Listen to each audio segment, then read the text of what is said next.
Hi. Today I had a really interesting experience today, so I wanted to share it.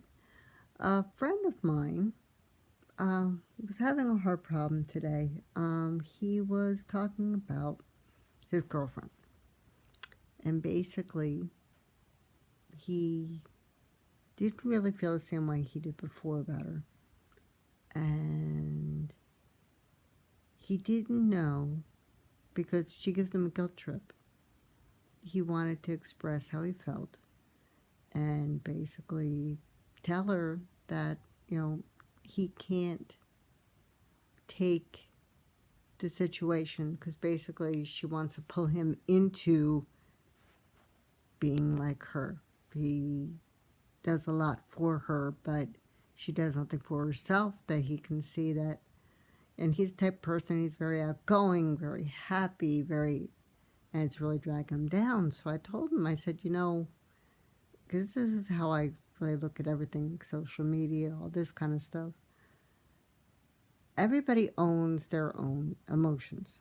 And, they're saying misery loves company. Unfortunately, when we talk to people who are depressed or angry or any kind of emotions, we can catch it basically like a disease. So it becomes us without us even knowing it. Also, and we could start being angry or being depressed or like that. Aligning yourself with people that basically reflects what you want to be is a lot better. So I was mentioning that to him, and he was like, "Oh my gosh, I didn't even think about that." I was like, "Well, yeah, you don't want to hurt somebody, but you want to watch out for you." So yeah, sometimes you have to speak out and you have to say what it's doing to you and walk away. And no matter how much you feel sorry for a person, that person will get back up again.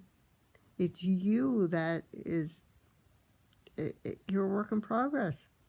So you should be able to equally feel good and keep striving.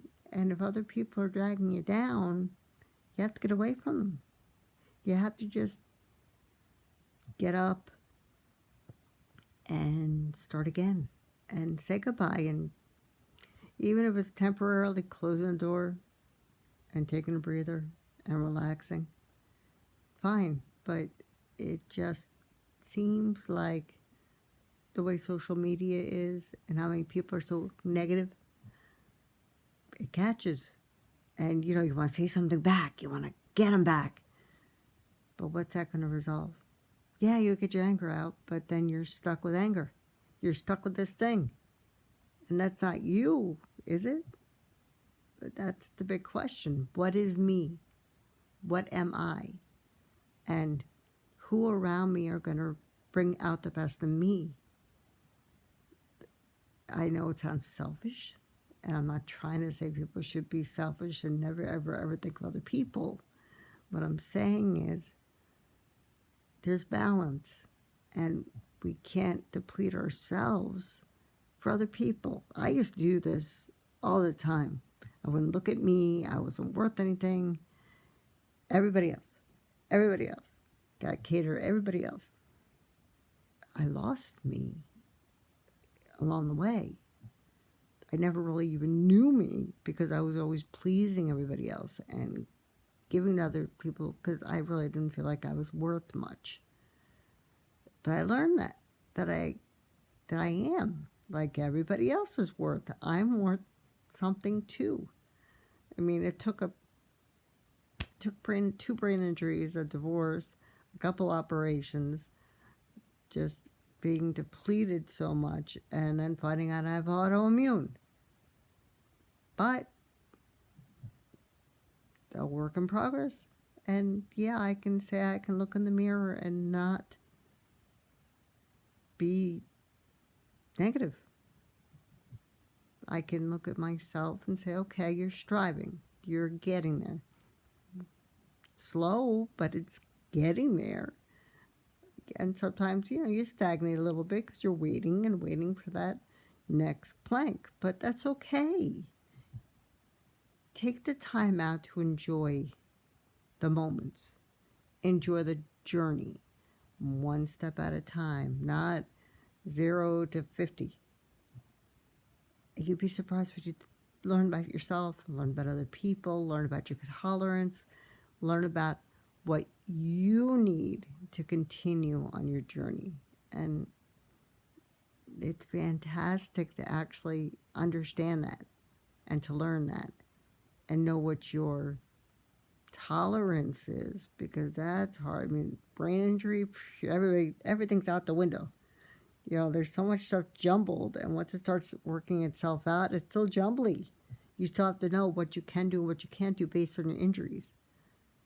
But that's depression too. You have to know what's going to trigger it. What's going to make me feel so blue and so horrible that it's going to bring me down to the point of not being able to get up. And you don't want that. But when it starts, when you get that little voice that says, hey, you know, you're at that point, you have to take assessment of what's going on before you fall.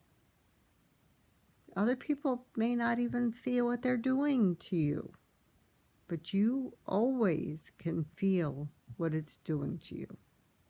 Are you going to ignore it? Or are you going to follow it and say, okay, I need a change? You're not a bad guy. You're just watching out for yourself. And watching out, really, okay, for the other person. Because honestly, are we all really doctors? They're doctors that deal with these situations. So if a person is dealing and suffering and hurting, they need to get that help to get out of the suffering and hurting and to try to make themselves better, just like you have. So this is your pep talk. This is your conscience talking to you.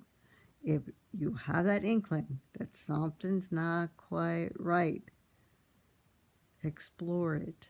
Don't just ignore it and say, it's fine. It's just paranoia. You have better instincts than you think. So trust yourself and look out for yourself.